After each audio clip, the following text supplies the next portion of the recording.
I'm Honorable Barza John, AGTM Okoli-Akrika. I'm Oka-based legal practitioner and a conscientious commentator on matters of public interest. There has been jubilation across all the chapters of ADC over the Supreme Court judgment that appears to have restored the executive of former Senate President David Mark.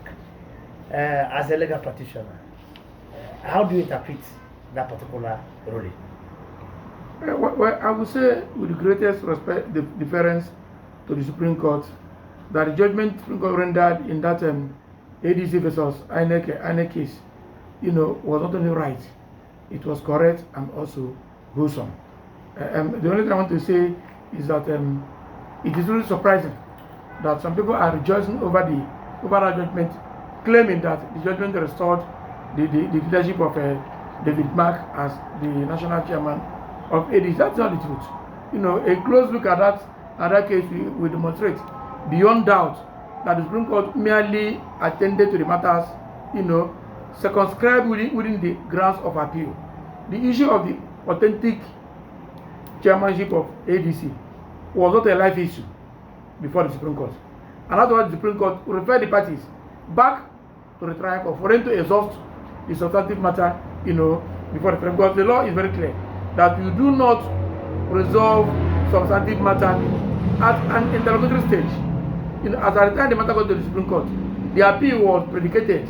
The appeal was being fought on matters of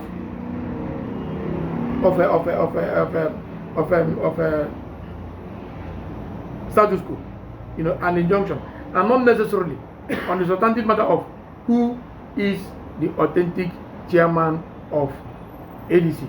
So what I want to say in essence is that ADC as a political party should be alive to the obvious fact that it has a plethora of cases. They have the Nafiu Rabiu case, the one that just ended at the Supreme Court, because of an interlocutory appeal. They have the one dealing or calling for their deregistration. They have the one which I think is more disconcerting, in which was delivered judgment 2 days ago.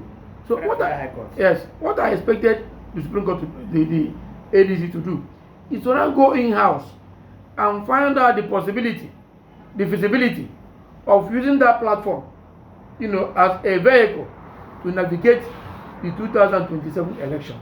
Sounding personal, I'm really pessimistic that ADC as a political party can competently participate, in the 2021 election, considering the plethora of cases, involving the party. Because by the time